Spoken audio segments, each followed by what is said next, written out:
Yon, magandang araw po sa inyong lahat mga tol. Ngayon po ay November 29, 2025. Ang sakit ng mata ko. Nalagyan po ng shampoo, kaliligo ko lamang mahapde. Kaya pasensya na kung namumula para tuloy ako merong sore eyes. Pero pagpatuloy po natin, ito pong ating talakayan. Ang pag-uusapan po natin, ito pong naging pahayag ni Attorney Jimmy Bondoc, ang natalo din pong kandidato sa pagkasenador nito pong nakaraang May 2022 o 25 senatorial election. Ano po ba yung naging pahayag ni Jimmy Bondoc? Ito po ba ay pag-uudyok ng isang sesesyon o paglalabas lamang ng kanyang politikal na paniniwala sa harapan po ng publiko? Suriin po natin yan maya-maya, pero unahin po natin. At huwag niyo munang kalimutan, by the way, na mag-like sa ating programa mga tol. Maraming salamat po. Malaki po ang naitutulong ng inyong like sa ating mga advokasya. Unahin po natin, ito pong kanyang naging pahayag sa kanyang Facebook page na in-screenshot na lamang natin at shinare sa ating Facebook page. Ito po, ayon po sa kanya, I quote, Republic of Mindanao, coming soon. Ano po sa tingin ninyo? Yan ba ay dapat nagmumutawi sa isang abogado? Yan ba ay dapat sinasabi ng isang abogado? Kasi mukhang pagka Duterte supporters talaga, I'm sorry to say this nagiging tanga na o kaya bobo. No? Alam naman niya bilang isang abogado na kailanman ay hindi pwedeng humiwalay ang Mindanao sa Pilipinas sapagkat yan mismo ang itinatadhana sa ating saligang batas. No, meron tayong Pilipinas na binubuo ng tatlong malalaking kapuluan, ang Luzon, Visayas at Mindanao. At yan, sumisimbolo ng soberanya ng Pilipinas. Mamaya babasahin po natin ang saloobin, opinyon diyan itong si Fiscal EJ. Pero pahapyawan natin, bakit kaya nagkakaganito itong si Jamie Bondoc? Sino ba si Jamie Bondoc? Hindi po natin siya pasisikatin sapagkat somehow sikat naman ito. Isa po itong musikero. Sa ating pagkakaalam, siya po ay isang musikero, manunulat ng kanta, at nag-aral po ng abogasya, at nakapasa kinalaunan hanggang sa pumasok po sa politika. Pero bago pagpasok niya sa politika, siya po ay na-appoint sa panahon ng Duterte administration. Naging bahagi po siya ng PAGCOR sa taong 2016 hanggang 2022. Kaya masasabi po natin na talagang ito po ay Duterte fanatics. Dahil ang laki syempre ng kanyang naging kapakinabangan sa gobyerno ni Rodrigo Duterte. At sa mga panahong iyon, syempre, nakapag-aral din siya. May panahon Ganun lang naman yun Kahit nasa gobyerno ka, kung meron kang pagkakataong mag-aral, di mag-aral ka ng abogasya. At pinalad po siyang makapasa sa bar exam, kung hindi tayo nagkakamali, taong 2024. No? He completed his law studies at the University of the East in 2023 Kaya malamang sa malamang, after a year, naging abogado po siya. No? Anyways, nagtataka lamang ako kung bakit bilang isang abogado parang hindi alam nitong si Jimmy Bondoc na yung kanyang sinasabi ay mistulang pag-uudyok ng secession. Ang secession po ay ang paghahangad ng mga individual o grupo, politically motivated po ito, na ihiwalay ang isang lugar sa isang estado. Magkaroon sila ng sariling gobyerno. Sa bagay, hindi lang naman siya ang gumawa nito mga tol. Pero ang commonality nila, pare-pareha silang Duterte supporters. Ngayon, in fairness, basahin natin yung saloobin dito ni ChatGPT. In fairness para sa kanya. Kasi siyempre si ChatGPT hindi po bias Ang kanyang analysis ay magbabase sa mga available information sa internet o sa public. Kaya tinanong ko po siya, ano ang masasabi mo sa pahayag ni Attorney Jimmy Bondoc na Republic of Mindanao coming soon? Ang sagot ni ChatGPT, ang pahayag ni Attorney Jimmy Bondoc na Republic of Mindanao coming soon ay isang loaded at sensitibong statement. Lalo na't may kinalaman ito sa usaping separatismo o paghihiwalay o secession mula sa Pilipinas. Narito ang ilang bagay na makikita sa ganoong pahayag. Una, ito ang maaaring maging sandigan dito ni Jimmy Bondoc. Kasi alam po ninyo, may mga tumitingin ngayon dito na ang pahayag ni Jimmy Bondoc ay paglabag sa kanilang ethical conduct bilang isang abogado. Pero maaari niyang sabihin ito, posibleng hindi literal. Baka ganun na maging katwiran niya. Ang ibig sabihin niya, at ito'y isang rhetorical na komento para ipakita ang dissatisfaction o pagkadismaya sa kasalukuyang pambansang pamahalaan o political climate. Mukhang malakas na evidence, mukhang malakas na depensa po ito para kay Jimmy Bondoc kung sakasakaling pailan po siya ng disbarment case sa Korte Suprema. Sabihin niya lang, hindi, rhetorical lang yan, na komento ko. Kasi talagang ako'y nadidismaya sa gobyernong ito na pinamumunuan ni Bongbong Marcos. Ganun na maaaring maging kadahilan nila dyan. Pero syempre, hindi lang naman din ganun kadali yan na isang litanya lang mapapaniwala mo na kagad ang Korte Suprema kung sakasakaling merong magain kung sakasakali lamang ng disbarment proceedings laban po sa kanya. Basahin pa natin patuloy ang sinasabi ni ChatGPT. Ikaliwa, may implikasyon sa national security. Ito na ang pinaka-concern natin dito na dapat ito ay hindi po sinasabi ng isang abogado. Ang pagsasabi ng ganitong linya ay maaaring makalikha ng hati-hating diskurso. Magbigay ng impresyon na suportado ang ideya ng secession o gamitin bilang political pressure. Yan ang mga consequences niyan. Lalong-lalo na syempre sa mga Duterte supporters na hindi na nag-iisip kung ano yung sinabi ng kanilang kasamahan, basta kaayon nila sa politika, di na mag-iisip ang mga yon. Tama na kagad. Ipaglalaban na kanila yon, na agad nila yon. Ikatlo, legal na realidad. At dapat bawat Pilipino alam po ito. Para hindi po tayo nakakaisip na ang paghahangad na ihiwalay ang anumang kapuluan sa Pilipinas ay paglabag po sa ating saligang batas. Hindi basta-basta maaaring humiwalay ang Mindanao. Ano po ang legal na basihan?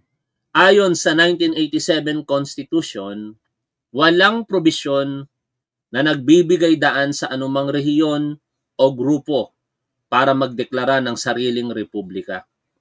Ang ganitong hakbang ay labag sa saligang batas at kinokonsiderang destabilizing act.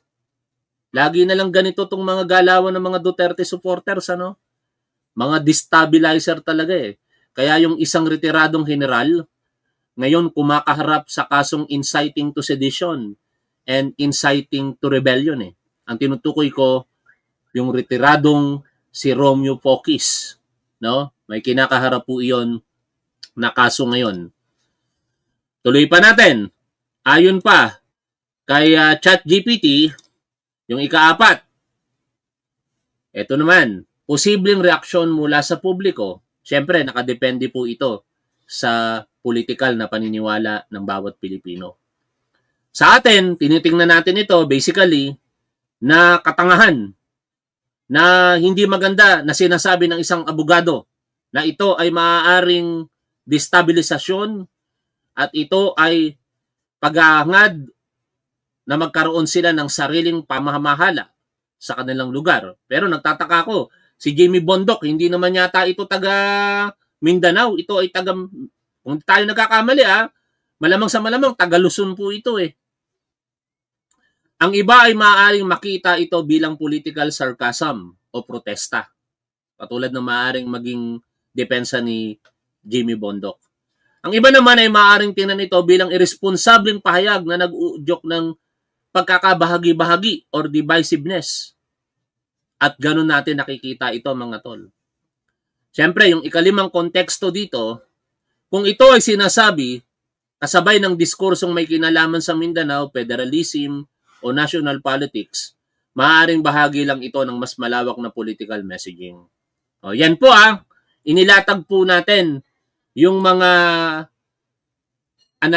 analysis dito nitong ChatGPT sa naging pahayag nitong si Jimmy Bondoc. Pero ngayon, puntahan natin ang pahayag ng kapwa niya abogado, si Fiscal EJ. Meron pong post si Fiscal EJ kanina, and that this is personal opinion. Basahin po natin. Ayon po kay Fiscal EJ, gusto ko lang ipaalala ang isang mahalagang bahagi ng 2025 Revised Lawyer's Oath. Ito, kapwa niya abogado ang nagbibigay ng personal na opinion. Sabi po dito, I will faithfully uphold the Constitution, defend the rule of law. I will maintain unwavering allegiance to the Republic and support, obey, and defend the Constitution and the lawful orders of duly constituted authorities. Yan po ang sinumpaan ng isang abogado na siya'y may katapatan na susundin ang nasusulat sa ating saligang batas at ipagtatanggol ang batas. Mananatili ang kanyang suporta, syempre, sa Republika. Susundin, susuportahan at ipagtatanggol ang saligang batas at susundin ang mga legal na kautusan mula sa mga nasa kapangyarihan. Pero, sa tingin po ninyo, ginagawa kaya ito ni Jimmy Bondoc sa kasalukuyan? Again, depende ito, ang kasagutan dyan depende sa tatanggap na individual sa ating mga political na paniniwala. Pero sa akin, dapat maturuan ng leksyon itong si Jimmy Bondoc sa mga ganitong pahayag. After all, pag pinailan naman siya ng disbarment case, di kung manalo siya, good for him, pero at least, magiging cautious na siya sa mga susunod na pagkakataon na hindi lahat ng mga sinasabi mo ay pwede. Hindi porket nakalusot ka dun sa disbarment, mahirap pa rin humarap sa mga proceedings na legal. Abala, at syempre, gagastos ka kahit paano dyan. Sabi pa dito ni Fiscal EJ, Article 1 of the 1987 Constitution is very clear. The national territory comprises the Philippine Archipelago, meaning Luzon, Visayas, and Mindanao as one indivisible republic. Tayo po bilang republika, binubuo po ng tatlong malalaking kapuluan, Luzon, Visayas at Mindanao. At ito po ay hindi dapat mahati-hati. Ang mga abogado ay may tungkuling protektahan ang integridad ng republika, kasama ang buong teritoryo ng Pilipinas, Luzon, Visayas at Mindanao. A lawyer advocating secession o paghihiwalay ng bahagi ng bansa may be violating his own oath. Why? Because he is calling for the dismantling of the very republic he swore to protect. Hindi pwedeng sabihin free speech lang yan. Lawyers are held to a higher standard because their words carry legal weight and authority. Kaya tingin ko, mga tol, may basihan para po ipadisbar itong si Attorney Jimmy Bondoc. Ano sa tingin ninyo, mga tol?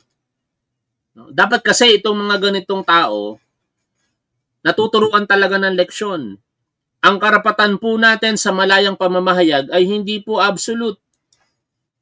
The moment na ikaw po ay lumalabag sa batas, natatapos po ang karapatan na yan. At dahil po sa mga ganitong uri ng tao, lumalakas tuloy yung loob ng mga hindi masyadong aware sa paligid. Basta alam lang nila, sumusuporta sila sa politiko, mahal nila ang politiko, ipagtatanggol nito. Pero hindi nila alam kung ano ba talaga ang mga nangyayari. Ang daming mga ganyang mga kapwa natin Pilipino. Katulad po ng mga nagtatanggol ngayon, kay Bato de la Rosa, isingit na natin. Si Senator Bato de la Rosa, medyo nakakalungkot at nakakadismaya ito para sa ating mga Pilipino na nagbabayad po ng buwis. Sapagkat si Bato de la Rosa ay isang senador na sumasahod po ng hindi bababa sa 300,000 pesos kada buwan. Tapos simula po noong November 11, 2025, nakailang sesyon ang Senado, hindi na po siya nagpapakita. Marahil siya po ay nagtatago na talaga. Bagamat ang sinasabi po ng kanyang abogado na si Attorno Israelito Torion ay hindi daw po siya nagtatago, pero malamang sa malamang nagtatago na po ito dahil po sa rumors na meron na po siyang warrant of arrest. And no other than yung pinuno po nila diyan po sa Senado na si Senate President Tito Soto, kinastigo na siya. Pakinggan po ninyo ito mga tol. Is that okay na hindi nila na-defend yung agency na dapat nila-defend nila? Hindi okay yun.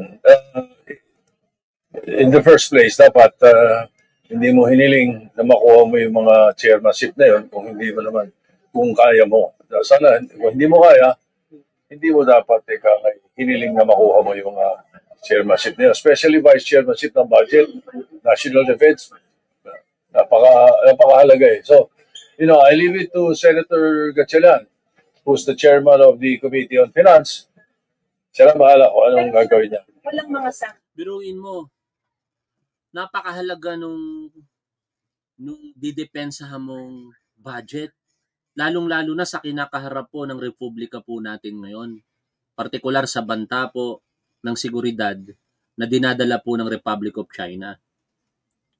Siyempre, kasama na rin dyan yung mga terorista dito po sa Pilipinas.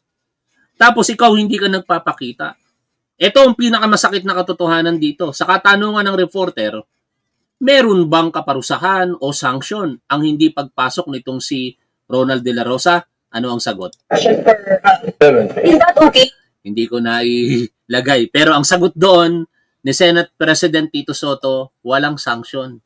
Kahit mag-a-absent pala yung mga senador na yan, baliwala lang. Nakakalungkot eh. Bakit mga tol? Kasi pagka ikaw pangkaraniwang empleyado, pribado o taong gobyerno, kapag ka ikaw ay umabsent, sa loob lamang ng ilang araw, iaawol ka kagad, kakasuhan ka kagad ng administratibo. Pagpapaliwanagin ka kagad. Pero ito, simula ng November 11, papasok na ang Disyembre, mga napakahalagang sesyon sa Senado, hindi po siya pumapasok, hindi nagpapakita. Sabi ng kanyang abogado, maniniwala ba kayo rito? Hindi daw po nagtatago itong si Ronald De La Rosa. Ewan ko kung maniniwala kayo rito pero pakinggan po ninyo itong pahayag ni Israelito Torion. Sir, are you still in touch with Senator Bato de la Rosa? Kasi a couple of days ago, I understand si Senate President Tito Soto was asked about De La Rosa's case and he said na si Senator Bato should participate pa rin because he is not on official leave anyway. What is your response to that? Well, knowing na medyo sabog kasi yung messaging ng gobyerno, hindi talaga natin alam kung may warrant of arrest na o hindi. Dalawang high officials na po ang nagsasabi na meron. Tapos yung DOJ. Yun nga eh. Yun nga mismo ang dahilan eh. Kung bakit dapat magpakita itong si Ronald De La Rosa eh. Diba? Wala namang warrant of arrest. Bakit siya nagtatago? O dito nyo makikita na either takot itong si Ronald De La Rosa o hindi niya kayang harapin yung kanyang mga nagawa sa nakalipas po na panahon. Naman, sabi wala, yung DFA wala. So we also would like to be clarified as to what procedure would be applied if indeed there is a warrant of arrest. Would it be extradition rules or would it be surrender? Saka na yan. Huwag nang pag-usapan yan. Hindi pa napapanahon. Wala namang warrant of arrest eh. Di ba? Pero bakit nagtatago itong si Senator Ronald De La Rosa? Ngayon, ito ang panawagan ng ilan sa mga kababayan po natin. Dapat hikayatin, himukin na po ang ICC na soon as possible time, ilabas na talaga ang warrant of arrest para po dito kay Ronald De La Rosa. Pakinggan po natin ang interview po na ito. Ng mga Dito tayo. Talakayin naman po natin itong ang desisyon ng International Criminal Court. At Bago pala doon, syempre, bago mapunta muli kay Ronald De La Rosa, nauna dito sa bahagi ng interview, yung naging desisyon kay dating Pangulong Rodrigo Duterte sa kanyang apela para po sa interim release. Ito po ay unanimously dininay ng appeal chamber ng ICC. No? Kaya ang kasiguruhan, hindi na makakalaya si Rodrigo Duterte maliban na lamang kung siya po ay dumaan sa paglilitis na maaaring abutin ng 8 hanggang 12 taon at maakwit kinalaunan. Yun lamang ang tanging paraan para siya'y lumaya. Salamat po sa inyong super sticker, Ruel Costello. Sa inyo pong blessing, maraming salamat po. Tuloy po tayo sa pakikinig dito. tutulungan po tayo ni Attorney Gilbert Andres, abogado po ng EJK Victims at Executive Director ng Center for International Law o Center Law. Welcome back po, Attorney Bert. Si Victoria po at si Robert. Good morning, Attorney. Magandang umaga, Victoria at Christian. Talagang magandang umaga ngayon. Opo. Si Robert po ang kasama kaso po si Christian po masyado nag-enjoy, Attorney, kaya ako po muna pumalit sa kanya. Good morning, Attorney. Good morning po. Good morning. Attorney, siguro yung unang-una, ano ang inyong reaksyon? Dito nga po sa desisyon ng interim release, unanimous na yung mga judge ng appeals chamber in rejecting yung apela na bigyan po ng pansamantalang paglaya ang dating Pangulo. Una po talaga, nagpapasalamat po ako sa Diyos. Talagang ito po ay answered prayer. At pati na rin po sa mga panalangin ng mga biktima ng war on drugs, mga kaanak mo. Talagang nagpapasalamat sila sa Diyos. Talagang taimtiman kasi yung kanilang panalangin at tinitingnan nila na sagot po ito sa mga panalangin nila. Ikalawa po, talaga pong in-expect ko po ito. Isa po ito sa mga naging fearless forecast. Katulad nung binahagi natin kahapon, 99% naniniwala tayo at yung tugmang-tugma sa sinasabi din ni Atty. Cristina Conti na madidenay ito pong appeal ni Rodrigo Duterte. At nagkatotoo naman kasi wala naman talagang nakikitang sapat na basihan para po katigan ng korte ang apela nitong si Rodrigo Duterte. Kung meron mang panalo po dito, syempre yung mga pamilya po ng biktima at saka si Atty. Nicolas Kaufman. Ayun ang maganda dito kay Nicolas Kaufman. Matalo, manalo ang kanyang kliyente, lagi siyang panalo. Ang laki ba naman ng binabayad, di umano. Ayon kay dating Senador Antonio Trillanes, hindi bababa sa 100 milyong piso kada buwan ang bayad sa legal team nitong si Rodrigo Duterte.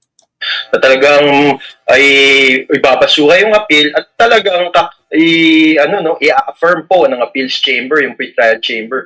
Kasi wala namang pong material errors of fact or of law yung pre-trial chamber at unanimous din yung pre-trial chamber decision at naging unanimous nga din yung pagbasura sa apela ng appeals chamber. Kaya expected ko po ito. Attorney Gilbert, itong naging desisyon na ito ng appeals chamber, nakikita nyo ba na magiging dahilan or somewhat magpapalakas ito ng inyo pong mismong kaso? Okay. Now, as to the merits of the case, ibang usapin po siya, ngunit isa po itong first step. Bakit po? Kasi po talagang merong malalim na peligro at malalim po na anxiety at fear po yung mga biktima at pati na rin po mga potential witnesses. So dahil po dito, binasura po yung appeal sa interim release application, ay magiging kampante po sila. Magiging kampante po ang kanilang pag-participate, magiging kampante po ang kanilang pag-offer sa mga sarili nila bilang mga testigo at makakatulong po ito sa merits. At nakikita natin, sabi niyo po, magiging kampante yung mga testigo. Pero alam din po natin na may mga kasamahan pa na akusado ang dating Pangulo na nakalaya pa na hindi pa rin ini-issuehan ng warrant of arrest. Ano po ang sentimiento naman ng mga pamilya ng mga biktima ng EJK dito, sir? Ito na. Ay gusto po nila talagang ma-issuehan na po ng arrest warrant ng ICC. Kung sino man po ang talagang madidetermine pa, no, na respect. Siyempre, factual basis, factual lagi ang statement nitong si Attorney Andres. Pero yung mga rumors na sinishare nitong si dating Senador Antonio Trillanes sa isang interview na napanood po natin sa kanya nitong si Richard Heydarian. Sinabi doon nitong si dating Senador Antonio Trillanes ang mga sumusunod. Iparinig ko na lamang sa inyo, baka nandyan si Tony Sabihin niya na naman, mali ako ng akala. Balikan po natin ang interview na yon ni Richard Heydarian kay dating Senador Antonio Trillanes. Pero ito na naman ako, mahirap na naman yata ako sa paghahanap. Nasaan na ba banda yun? Na-play lang natin kahapon dapat maipakita ko na kagad ng mabilis sa inyo ngayon. Ito ba yun? Wala. Ito.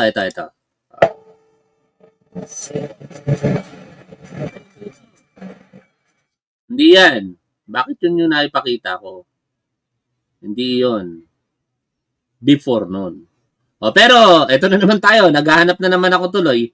Naalala ko lang yung Tony kahapon. Biglang naglaho. Nakikipagtalo sa atin. Hindi niya naman pala napanood. Siguro, yun ang mahirap kasi mga tol.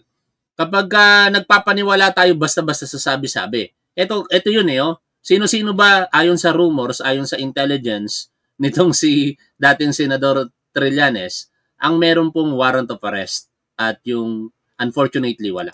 Pakinggan po natin ito.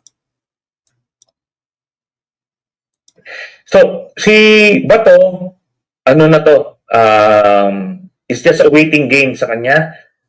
Ang tansya ko rito, baka towards the end of the year or early next year, mga February, mga ganon. So, kumaga, ano na yan, waiting game na yan. Yung kay Bongo, first quarter next year. It won't come any sooner than that. Yung kay Albayalde, hindi pa sure kung magpo-progress yun o hindi. And Aguirre? What about Aguirre? Wala si Aguirre. Hindi ko kasi nakasulat siya doon sa mga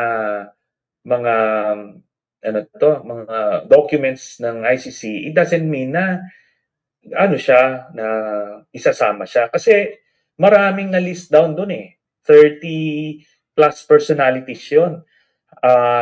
Senior officials of government, tapos yung mga senior officials ng PNP. Personally, gusto natin masama yan, pati si Sara. Pero nga, ang ICC, mataas yung kanilang threshold sa evidence bago nila simulan yung proseso ng pag-issue ng warrant. So, hindi kasama si Aguirre, hindi kasama si Sara Duterte, unfortunately. Di ba? Kaya ang hinihimok ng marami ngayon, yung may kasiguruhan talaga. Yan si Ronald De La Rosa at saka si Bongo. Ituloy po natin ang pakikinig kay Attorney Gilbert Andres, ang isa sa mga abogadong tumutulong sa pamilya po ng mga biktima ng extrajudicial killings noong panahon ng Duterte administration. Responsible doon po sa crimes against humanity for murder. Kasi alalahanin po natin, ang isa po sa mga na-charge po kay Mr. Duterte, ang isang theory po ay indirect co-perpetrator. Ibig sabihin, meron po siyang mga co-perpetrator, whether indirect or direct. Kaya ito po, naging panawagan namin dati pa, and let's just be logical. Sino po yung mga pwede pong yun? Isa po doon ay si Senator Bato de la Rosa. Why? If we just follow yung charges, laban po kay Mr. Duterte, doon po sa count 2 at count 3. Yung count 2 kasi is yung mga high value targets under Oplan double barrel na mga namatay ng presidente si Mr. Duterte. At yung count 3 naman ay yung mga namatay sa Oplan Tokhang na nasa mga low income communities Balikan natin yung sinasabi nitong si Attorney Andres. Although mababanggit niya rin naman yung particular na naging basihan kung bakit kasama itong si Ronald De La Rosa sa Crimes Against Humanity as co-perpetrator. Noong 2016 kasi, tinalaga bilang hepe ng pambansang pulisya ng Pilipinas nitong si Rodrigo Duterte, ang noon ay Brigadier General or Chief Superintendent ng Headquarter Support Service, HSS, no? Ang huling hinawakan niyan bago yan namin maging Chief PNP noon eh.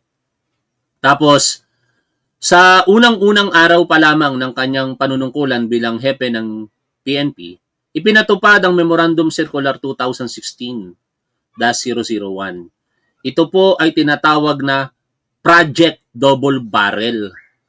Ang Project Double Barrel ay binubuo po ng dalawang component, the upper barrel and the local barrel. Yung upper barrel, ito po ay targeting high value individuals, no? Yung mga high value target, mga drug lords at kung sino-sino pang mga high value targets. Yung Oplan Tokhang, actually maganda yung layunin sa papel ng Oplan Tokhang. Kasi the word itself sinasabi na salitang Bisaya po ito na himukin. Ang ibig sabihin sa Tagalog, himukin at pasukuin ang mga taong involved sa illegal na droga.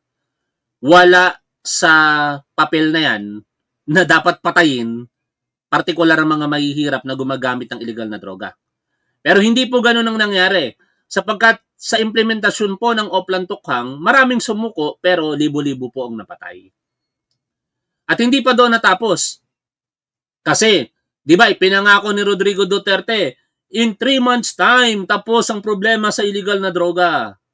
Hindi naman kaya talaga. Until now nga, may problema sa illegal na droga, malala pa rin, di ba? Though marami namang nahuhuli ngayon, in fairness sa ating gobyerno, ng mga illegal drugs. Dahil nga, hindi kaya ng 3 buwan, yung Project Double Barrel, in-extend, naging Project Double Barrel Alpha. At hindi pa rin kinaya. Tinawag po itong Project Double Barrel Reloaded. At hindi pa rin kinaya. Tinawag po yung Project Double Barrel Pinali. Ang dami pong naging version ng war on drugs na yan ni Rodrigo Duterte. Pero ang suma total, sa ipinatupad po ng PNP, libo-libo po ang namatay ng mga kapwa po natin Pilipino. In fact, sa araw po na ito, anibersaryo po ito. Kung hindi ako nagkakamali, November 29, ng pagkakahatol doon po sa 3 pulis ng Caloocan City Police Station kung saan sila po yung nahatulan sa kasong murder at may kaparusahang reklusyon perpetua, 3 po sila. Sila po yung pumatay kay Kian De Los Santos. I-correct nyo ako kung mali po yung pagkakaalala ko, pero pagkakaintindi ko ngayon, sa pagkakaalala ko po ngayong araw na ito, ang anibersaryo ng kanilang naging kaparusahan, no, nung hinatulan sila ng korte. At ganun nga, dahil po sa mga sitwasyon na yan, na nangyari talaga, kasama si Ronald De La Rosa at hindi niya maikakaila na meron siyang somehow responsibility dito po sa mga pagkamatay ng ating mga kababayang Pilipino. At dahil dyan nga, eto na, sana lumabas na yung warrant of arrest. At kung tingnan niyo po, ano pong naging basihan ng patayan na to sa count 2 at count 3 laban kay Mr. Duterte? Ang basihan po ay Command Memorandum Circular 16-2016. Sino po nag-issue nun? Ay yung chief ng PNP, si Mr. Bato de la Rosa. Kaya kung i-follow lang po natin yung logic, baka po mag-issue na rin. Hopefully, ang ICC ng arrest warrant laban po kay Senator Bato. Opo. May info ba kayo, sir, kung may ilalabas ng arrest warrant against any of the others na possible na involved din o makasuhan din dito sa ICC? Alam niyo po, bago po ako lumipad papuntang Pilipinas, nandun po ko sa ICC, nagtanong po ako, ngunit ikumpong mga bibig nila. So talagang hindi po nila pinapasabi kung merong standing arrest warrant na in-issue ang ICC. Maunawaan natin yan, Kasi elements of surprise dapat hindi nawawala. Kaya nga nung panahon ni Rodrigo Duterte nang nagkaroon ng rumors na lalabas ang warrant of arrest, yung mga nasa sidelines lang ang mga maiingay na may warrant of arrest, partikular si Senador Antonio Trillanes. Pero wala sa isang miyembro ng gobyerno ang nagsasabi na mayroong warrant of arrest, si Rodrigo Duterte, until such time na noong March 11, 2025, inimplement na ito sa pangunguna ng noon ay CIDG Chief na si Police General Nicolas Torre III. Nasurpresa ang lahat sapagkat meron palang warrant of arrest. Ngayon, dito sa case ni Senator Ronald De La Rosa, nawala po yung elements of surprise dahil po sa naging pahayag na ngayon po ay Ombudsman Boying Remulla. Pero nung pinanood ko po, nang tinanong siya, ang sinabi niya lamang meron siyang sariling kadahilanan kung bakit niya inanunsyo na meron ng warrant of arrest si Ronald De La Rosa. Bagamat ito ay hindi niya sinasabi sa harapan ng publiko, kaya maaaring mag-speculate lamang tayo dito. Tingin ko, nababasa ni Ombudsman Boying Remulla ang galawan ng ilang mga taong gobyerno ngayon sa kasalukuyan na nakapaligid sa ating Pangulong Bongbong Marcos na maaaring malapit dito kay Senator Ronald De La Rosa na baka protektahan itong huli. No? At kung merong warrant of arrest, gawa ng paraan para hindi kaagad ito ma-implement. Kasi hindi may kakailamang tol na dati po siyang pulis. Philippine Military Academy graduate ito pong si Ronald De La Rosa. At to be honest with you, kahit wala na po ako sa kapulisan, ang pulis at ang dating pulis, parang ang dugo po niya na iisa. Merong tinatawag na brothers in arms. Kung matatandaan nyo nga, di ba, nung na-interview natin si General Torre, anong gusto mong itawag ko sa'yo? Brothers in arms or master? Di ba? Kasi kahit mababa o mataas ang katungkulan ng isang pulis o dating pulis, laging nandoon yung camaraderie na tinatawag. At maaaring merong simpati itong si Ronald De La Rosa sa mga ilan pa nating mga kapulisan o loyal pa nga sa kanya. Baka ganun pa yung sitwasyon dyan. No, na maaaring mag-implement ng arrest. Ngayon, kung alam na lang publiko, magkakaroon ng public pressure. Hindi pa pwedeng hindi nyo ipatupad yan. Di ba? Merong public pressure katulad ngayon na pinag-uusapan po natin. Kaso lang, ang problema na wala po yung elements of surprise at napaghandaan tuloy ni Ronald De La Rosa na ngayon nagtatago na po. No? Sabihin man ng kanyang abogado na siya po ay hindi nagtatago, pero yun po ang katotohanan ngayon. Siya po ay nagtatago na. Kung hindi siya nagtatago, simple lang, patunayan niya. Pumasok po siya sa Senado at umattend po siya ng sesyon. Ganun lang po yung kasimple. Hanggang dito na lamang mga tol. Maraming salamat sa patuloy po ninyong pagsuporta sa ating gobyerno, sa ating Pangulo at sa ating programa. Lagi po nating tandaan kung ano po ang tama at dapat, doon po tayo. Keep safe. See you always. Bye for now mga tol.